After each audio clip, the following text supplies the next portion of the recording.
नहमदुहु व नुसल्ली व नुसल्लिमु अला रसूलिहिल करीम अम्मा बाद फ़अऊज़ु बिल्लाहि मिनश शैतानिर रजीम बिस्मिल्लाहिर रहमानिर रहीम मन युतिल हिकमता फ़क़द ऊतिया खैरन कसीरा सदक़ल्लाह। पाँचवें हिस्से की शुरुआत इब्तिदा में ज़कात के बाब में हदीसें ज़िक्र की। यहाँ से मसाइल शरइया फ़िक़हिया ज़कात के मसाइल, नमाज के बाद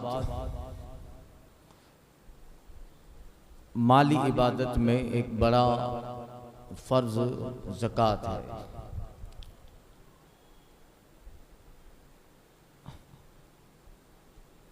ज़कात शरीयत में अल्लाह के लिए माल का एक हिस्सा जो शरा ने यानी शरीयत ने मुकर्रर किया है, मुसलमान फ़कीर को मालिक बना देना, और वो फ़कीर न हाशमी हो न हाशमी का आज़ाद करदा ग़ुलाम हो, और अपना नफ़ा उससे बिल्कुल जुदा कर दे। ज़कात किसको देंगे? ज़कात की तारीफ़ की है। ये शरीयत में जो हिस्सा एक मुकर्रर किया है मखसूस अल्लाह ने, उस माल के हिस्से का फ़कीर को मालिक बना दिया, और वो फ़कीर मालदार ना हो, हाशमी ना हो, और किसी हाशमी का आज़ाद करदा गुलाम ना हो। अहले बैत की सबसे बड़ी ताज़ीम इज्जत है कि वो तो ज़कात नहीं लेगा कि उसका माल मेल है माल का ज़कात, मगर हाशमी जिस गुलाम को आज़ाद कर दे वो गुलाम भी वो माल नहीं लेगा। सादात को ज़कात नहीं देते ना, बस वही समझो। हाशमी ना हो, हाशमी का आज़ाद करदा गुलाम ना हो, और उससे अपना नफ़ा बिल्कुल जुदा कर ले। ज़कात देने में दुनियावी मनफात ना हो, जगह जगह हीला शरई करता ना फिरे, अपना नफ़ा बिल्कुल जुदा कर ले, कोई नफ़ा ना हो, बस मालिक कर दे कि तू सब इस पूरे माल का तू मालिक। अगर कहीं भी नफ़ा रहा तो फिर ज़कात में नक्स आएगा। मसला, ज़कात फ़र्ज है, उसका मुनकिर काफिर है, न देने वाला फासिक, कत्ल का मुस्तहिक, कत्ल का मुस्तहिक, और अदा में ताखीर करने वाला गुनहगार मरदूद शहादा। ज़कात में ताखीर करता है, गुनहगार है, और उसकी ताखीर की वजह से उसकी गवाही भी कबूल नहीं की जाएगी। मरदूद शहादा, जिसकी शहादत रद्द है, जो ज़कात नहीं देता तो वो फासिक है, तो गवाही उसकी ली नहीं जाएगी, चाहे वो चांद की गवाही हो, कोई भी शरई गवाही हो, हद में गवाह है। और इसी तरह जो ताखीर करता है उसकी गवाही मरदूद है, मरदूद शहादा, इसकी गवाही नहीं चलेगी। ज़कात में फ़र्ज में ताखीर कर रहा है ना, फ़र्ज में बिला उज़्र ताखीर करने वाला गुनहगार है, मुस्तहिक अज़ाब है। मुबाह कर देने से, अब देखिए मसाइल जिक्र करता हूँ। मुबाह कर देने से माल ज़कात अदा ना होगी। मसलन फ़कीर को बनियत ज़कात खाना खिला दिया, ज़कात अदा ना हुई, कि मालिक कर देना नहीं पाया गया। मालिक कर देना चाहिए, भाई तू इसका मालिक, खाना खिला दिया तो मालिक नहीं हुआ ना। अगर ज़कात की नीयत से खाना खिला दिया तो ज़कात अदा न हुई, कि मालिक कर देना नहीं पाया गया। हाँ, अगर खाना दे दिया कि चाहे तो खा चाहे तो इस खाने को बेच दे, खाना खिलाया नहीं, उस फकीर को खाना दे दिया कि चाहे तो खाए या ले जाए, तो ज़कात अदा हो गई, क्योंकि माल का मालिक बना दिया ना। तो अगर ज़कात की नीयत से खाना दे दिया तो ज़कात, यूं ही बनियत ज़कात फकीर को कपड़ा दे दिया या कपड़ा पहना दिया तब भी ज़कात अदा होगा। आसान मसाइल है तो शरा नहीं करता, बहुत बड़े लंबे मसाइल बाकी हैं अभी। मसला, फकीर को बनियत ज़कात मकान रहने को दिया, ज़कात अदा ना हुई कि माल का कोई हिस्सा उसे न दिया बल्कि मनफात का मालिक बनाया। मेरा मकान है, मैं एक आदमी को बोलता हूँ कि 10 महीना रहो, फकीर को बोला इस मकान में 2 साल रहो, तो ज़कात नहीं होगी। क्यों? इसलिए कि मैंने उस मकान का मालिक नहीं बनाया, मनफात का मालिक बनाया, कि उसको थोड़ा नफा दे दिया उस मकान में, तो ज़कात अदा। ज़कात के लिए कायदा ये सुन लीजिए कि माल का मालिक बना देना, माल का। तो अगर फकीर को बनियत ज़कात मकान रहने के लिए दिया तो ज़कात अदा ना हुई कि माल का कोई हिस्सा न दिया बल्कि मनफात का मालिक बनाया।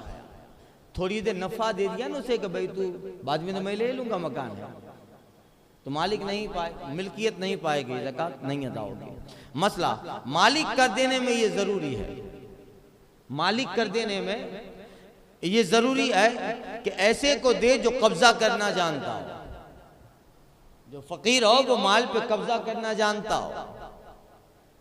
यानी ऐसा ना हो कि फेंक दे या धोखा खा जाए, वरना अदा ना होगी ज़कात। मसलन बहुत छोटा बच्चा या पागल को दे दिया, मजनून को दे दिया,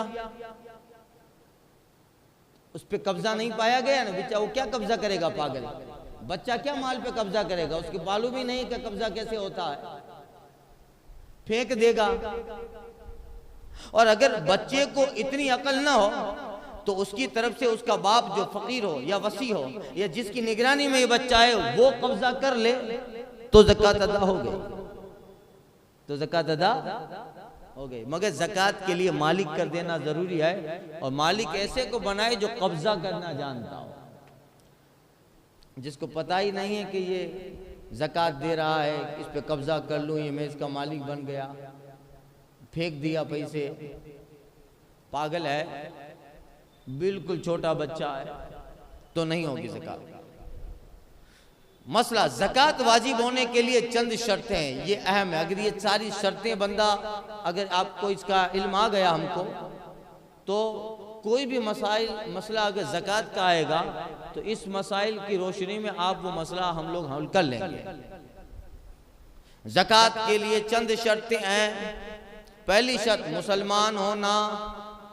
काफिर पे ज़कात वाजिब नहीं, यानी अगर कोई काफिर मुसलमान हो तो उसे हुक्म नहीं दिया जाएगा कि ज़माने कुफ्र की ज़कात अदा करे। कोई मुसलमान हुआ तो उसको नहीं कहा जाएगा ज़कात, वो उस वक्त जब मुसलमान नहीं था तो ज़कात वाजिब नहीं थी। मुसलमान होना, समझे? और माज़अल्लाह कोई मुर्तद हो गया, मुसलमान था, मुसलमान होने से फिर गया, इस्लाम से फिर गया, मुर्तद हो गया, तो ज़माना इस्लाम में जो ज़कात नहीं दी थी वो साक़ित हो गई। मुसलमान था, फिर कलमा कुफ्र बक दिया या मुर्तद हो गया, वापस पलट दिया, इस्लाम में से निकल गया, तो अब ज़माना इस्लाम की जो ज़कात थी वो साक़ित हो गई। अब तो उस पर कोई हुक्म ही नहीं है, मुर्तद ही हो गया, सबसे बड़ा काफिर मुर्तद है। तो अब ज़माना इस्लाम की जो ज़कात नहीं दी थी वो साक़ित हो गई। मसला, काफिर दारुल हर्ब में मुसलमान हुआ, दारुल हर्ब अपना मुल्क ना हो, दारुल इस्लाम ना हो। अगर कोई काफिर दारुल हर्ब में मुसलमान हुआ और वहीं चंद बरस तक इकामत की, फिर दारुल इस्लाम में आया, अगर उसको मालूम था कि मालदार पे ज़कात वाजिब होती है और उस ज़माना की ज़कात, तो उस ज़माना की ज़कात वाजिब है, वरना नहीं।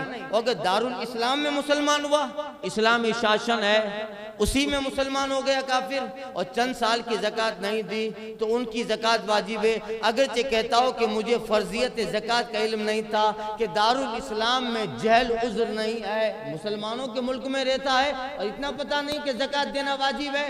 क्यों पता नहीं था? जितनी बाकी है वो अदा कर, कि दारुल इस्लाम में जहल उज़्र नहीं है, ना जान ना ये बहाना नहीं चलेगा, वो बहाना नहीं चले। हाँ, अगर वो दारुल हर्ब में था और फिर यहाँ आया तो उधर वाली ज़कात उसके ऊपर नहीं, अगर मालूम नहीं था तो कि ज़कात दी जाती है। ये मसाइल मालूम नहीं होते ना बहुत गैरों को कि ज़कात क्या है। ये कोई टैक्स नहीं है, ये क्या है? ये टैक्स नहीं है, ये तो अल्लाह का हुक्म है कि माल का एक हिस्सा निकाल कर किसी गरीब की मदद करना है। और ये एक ऐसा कानून है जिससे मुसलमान जहां रहे उस मुल्क को आर्थिक मजबूत करे। हर मुसलमान जब ज़कात अदा करेगा, वक्त पर ऊंट की उश्र निकालेगा गले से और माल से ज़कात देगा, हर मुसलमान जब वक्त पे ज़कात निकालेगा, तो बताओ मुल्क में गरीबी रहेगी? दुनिया नारा लगाती है गरीबी रेखाओं से आगे बढ़े और गुर्बत को ख़त्म करें, दुनिया के सारे मुल्कों के नारे हैं। इस्लाम ने मुल्क को मालदार बनाने, गरीबी को ख़त्म करने के लिए 1400 साल पहले फार्मूला दिया है। फितरा की शक्ल, ज़कात और सदक़ात की शक्ल, उश्र की शक्ल में अगर इस पे हर मुसलमान अमल कर ले तो मुल्क से फ़कीरी और गुर्बत वैसे ही चली जाएगी। फिर जो आज जिस ज़कात ले रहा है, आगे चल के वो ज़कात देने वाला हो जाएगा। और ऐसा दिन आएगा, ऐसा दिन आएगा क़यामत के करीब, इतना माल होगा, इतना माल होगा।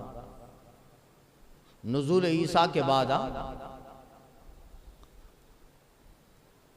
एक बंदा हाथ में सोने की थैली लेके निकलेगा, 300-400 किलोमीटर जाएगा। कोई है ज़कात वाला तो ले ले भाई।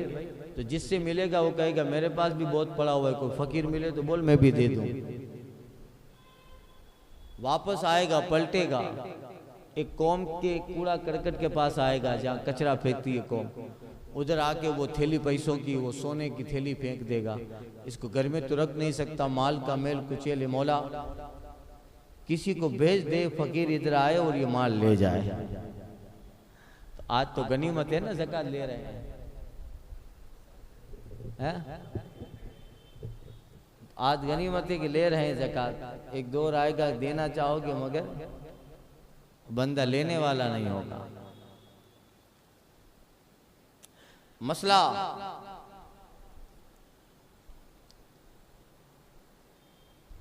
दूसरा फर्ज ज़कात का, बुलूग, दूसरी शर्त ज़कात की। पहली शर्त इस्लाम, दूसरी शर्त बुलूग, बालिग होना। नाबालिग पे ज़कात नहीं है। तीसरी शर्त अक्ल, नाबालिग पे ज़कात वाजिब नहीं। और अक्ल तीसरी शर्त। जुनून, मजनून पे ज़कात नहीं है, मगर मजनून के मसाइल है। मजनून तरह तरह के होते हैं। जुनून अगर पूरे साल को घेर ले तो ज़कात वाजिब नहीं। पूरा साल मजनून बना रहा, पागल मजनून ही था। कभी कभी होता है ना भाई कि सही हो जाता है। हमारे एक साहब थे बेड़ी में ही, वो 6 महीना बिल्कुल सही रहते थे, काम करते, मजदूरी करते, नमाज भी पढ़ने आता, बिल्कुल हमारी तरह आराम से जिंदगी गुजारता। और 6 महीना बिल्कुल पागल। अभी बीच में उनका इंतकाल हो गया। 6 महीना सही, 6 महीना पागल। अगर 3 महीना पागल रहता था तो 3 महीना सही रहता था, फिर 3 महीना सही रहा तो 3 महीना पागल, और फिर सही होता था तो नमाज पढ़ता था, वहाँ बंदर पे काम करने जाता था, मजदूरी करता, कमा लेता। और जब पागल होता, जुनून आ जाता, तो जहाँ जहाँ घूमता रहता था, कपड़े गंदे पहन लेता था, कहीं भी पड़ी हुई चीज खा लेता था। ये होता है। तो जुनून अगर पूरे साल को घेर ले तो ज़कात वाजिब नहीं। पूरा साल ही बेहोशी में गुजरा, मतलब जुनून में गुजरा है, तो ज़कात नहीं है। और अगर साल के अव्वल आखिर में इफाका होता है, साल के शुरू में अच्छा हो गया, फिर साल के आखिर में अच्छा हो गया, तो अगरचे बाकी ज़माना जुनून में गुजरता है, ज़कात वाजिब है। अव्वल आखिर में तो सही है, अव्वल आखिर में। जैसे भाई इस रमज़ान को सही था, फिर रमज़ान के कुछ दिनों के बाद 2-3 दिन सही रहा, रमज़ान के 2-4 दिन 10 दिन सही रहा, फिर आपस में जुनून हो गया। और फिर आने वाली रमज़ान में फिर रमज़ान के 2-4 रोज़े जब आए तो ठीक हो गया। तो देखो अव्वल आखिर दोनों में जुनून सही रहा, अक्ल आ गई ना। अब उसके पास जो माल होगा उसकी ज़कात देगा, उसकी ज़कात देगा अव्वल आखिर में। और अगर जुनून असली हो, आप कहोगे ये क्या, जुनून भी असली हो नकली होता है। जुनून असली हो यानी जुनून ही की हालत में बालिग हुआ, ऐसा जुनून है कि जुनून की हालत ही में पागल था, मतलब मजनून था। मैं जुनून ही बोलूंगा तो आप समझ जाओगे ना, बार बार मैं उसकी इशारा नहीं करूंगा, जुनून समझ जाओगे। अगर जुनून ही की हालत में बालिग हुआ तो उसका साल शुरू होने से शुरू होगा, तो उसका साल होश आने से शुरू होगा। बालिग हुआ तो हालत जुनून में था, मैं जब होश आया तो बस उसी वक्त से उसका हुक्म लगेगा। जब होश आया है उसी वक्त उसको बालिग समझा जाएगा, उसी वक्त। तो अब कभी कब्जा वगैरह पढ़नी है तो वहीं से हिसाब करेगा वो। यूं ही अगर जुनून आरजी हो मगर पूरे साल को घेर लेता हो, तो जब इफाका होगा उस वक्त से साल की इब्तिदा होगी। जुनून आरजी है मगर पूरे साल में जुनून रहता है, तो भी यही हुक्म है, जब इफाका होगा उस वक्त से साल की इब्तिदा होगी। जब होश में आया है उसी वक्त साल गिना जाएगा। बस अब ये साल गिना गया, अब आगे अगर दूसरा साल आ रहा है वैसे ही रहा तो ज़कात है। और उसी वक्त जब होश आया है उसी वक्त से उसकी नमाज का हुक्म होगा। बीच में जो छूटेगी अगर कज़ा पड़ेगा तो इससे पहले का हुक्म नहीं लगाया जाएगा, मुकल्लफ नहीं होगा। मसला बोरे पर ज़कात वाजिब, बोहरों पे ज़कात वाजिब नहीं है। बोहरे पर ज़कात वाजिब नहीं है जब उसी हालत में साल गुजरे। ये बोहरे नहीं है, मजनून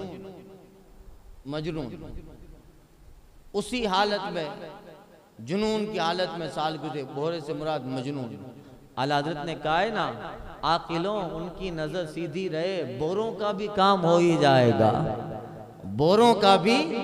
आला हज़रत कहती आकिलो, ऐ अक्ल वालो, हमारी दीवानगी पर, हमारे जुनून और हमारे मजनून होने पर हंसते हो, मजाक उड़ाते हो। अरे हमारे सरकार की एक नजर पड़ गई तो ये दीवाना तेरे जैसे अक्ल वालों को शर्मा देगा।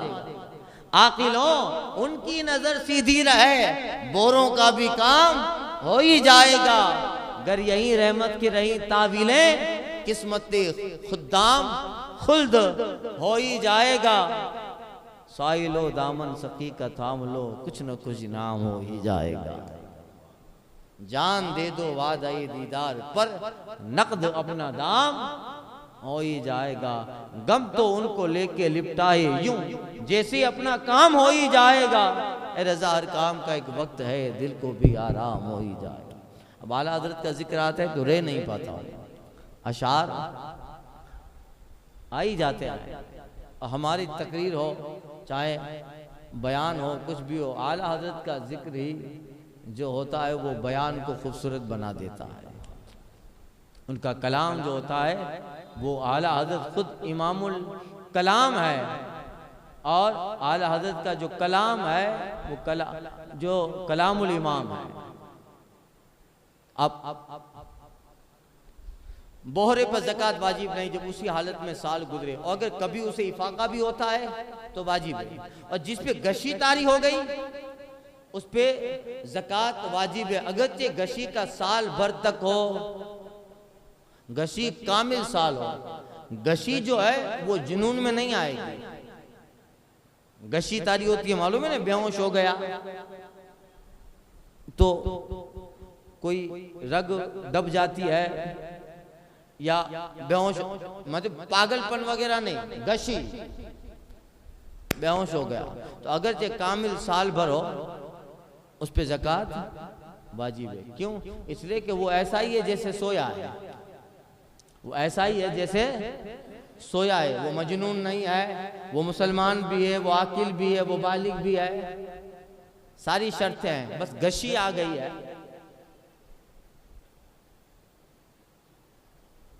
मसला चौथी शर्त, ज़कात की। आज़ाद होना, गुलाम पे ज़कात वाजिब नहीं है, अगरचे माजून हो, गुलाम माजून यानी उसके मालिक ने तिजारत की इजाजत दे दी हो, या मुकातिब हो, मुकातिब समझे ना, कौन गुलाम, जिस गुलाम को उसके मालिक ने कह दिया हो कि इतना इतना दे दे तो तू आजाद, या उम्मे वलद हो, उम्मे वलद समझे, उम्मे वलद आका ने बांदी से जो बच्चा पैदा हुआ तो आका ने ये कह दिया कि मेरा बच्चा, ये मेरा बच्चा है, तो उस जो है उम्मे वलद, तो उस उम्मे वलद पर, या मुस्तस्आ यानी वो गुलाम जिसको एक शरीक ने आजाद कर दिया हो। एक गुलाम होता है जो चंद मालिकों का होता है, एक आदमी का नहीं होता, 10 आदमी है मगर 10 ने थोड़ा थोड़ा देकर इसको खरीदा है, तो चंद लोगों का शरीक हुआ ना, तो उनमें से अगर किसी एक ने आजाद कर दिया, 10 लोगों का गुलाम है, एक ने आजाद कर दिया, 9 तो मालिक रहे, तो कहा मुस्तस्आ यानी गुलाम मुश्तरक जिसको एक शरीक ने आजाद कर दिया, और चूंकि वो मालदार नहीं है इस वजह से बाकी शरीकों के हिस्से कमाकर पूरे करने का उससे हुक्म दिया गया, तो उस पे भी ज़कात नहीं है। माजून गुलाम ने जो कुछ कमाया है उसकी ज़कात न उस पर है न उसके मालिक पर। गुलाम जो मालिक को कमा के देता है, या गुलाम माजून उसके मालिक ने जिसको तिजारत की इजाज़त दे दी हो, तो वो गुलाम अगर जो कमाएगा उस पर ज़कात नहीं आए, उस पर उसके मालिक, हाँ जब मालिक को दे दे और मालिक को वो गुलाम ने उसको मालिक बना दिया, उसको दे दे, तो उन बरसों की भी ज़कात मालिक अदा करेगा। जबकि गुलाम माजून देन में मुस्तगरक ना हो, इतना हो कि गुलाम का जो ये माल था ये गुलाम पे कोई कर्जा ना हो, और अगर कर्जा हो तो कर्जा निकाल कर ये गुलाम की कमाई हुई जो कमाई है वो निसाब को पहुंच जाती है, दैन में मुस्तगरक ना हो, वरना उसकी कमाई पे मुतलकन ज़कात नहीं है। मालिक पर न कब्जा करने से पहले ज़कात है, न उस गुलाम के माल पे कब्जा करने के बाद मालिक पे ज़कात है। मुकातिब ने जो कमाया है उसकी ज़कात वाजिब नहीं है। मुकातिब समझे ना, वो गुलाम जिसको उसके मालिक ने कह दिया हो कि इतनी रकम दे दे तो तू आज़ाद, या फुला काम कर दे तो तू आज़ाद, तो उस पर ज़कात नहीं, न उस पर न उसके मालिक पर।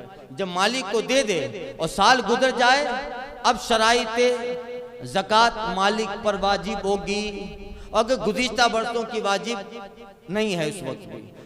5वीं शर्त ज़कात की, माल बक़द्र निसाब होना, उसकी मिल्क में होना, इतना माल हो जो निसाब को पहुंच जाए। माल ही नहीं तो ज़कात कहां से देगा भाई, माल ही नहीं है तो। 5वीं शर्त क्या है, माल बक़द्र निसाब उसकी मिल्क में होना, उसके कब्जे में हो। अगर निसाब से कम है तो ज़कात वाजिब नहीं है। जो ज़कात का निसाब है आगे आ रहा है, 7.5 तोला सोना या 52.5 तोला चांदी, या उसकी रकम उसके पास उसका मालिक हो वो, और उस पर पूरा साल गुजर जाए और कर्ज ना हो, और कर्ज हो तो कर्ज निकाल कर इतना बच जाए कि जिसकी कीमत 52.5 तोला चांदी या 7.5 तोला सोने तक हो जाए। माल बक़द्र निसाब हो और उसका वो मालिक हो।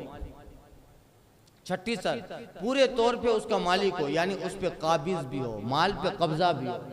माल उसका है मगर किसी के पास पड़ा है तो ज़कात नहीं है, समझे, उस माल पे कब्जा हो।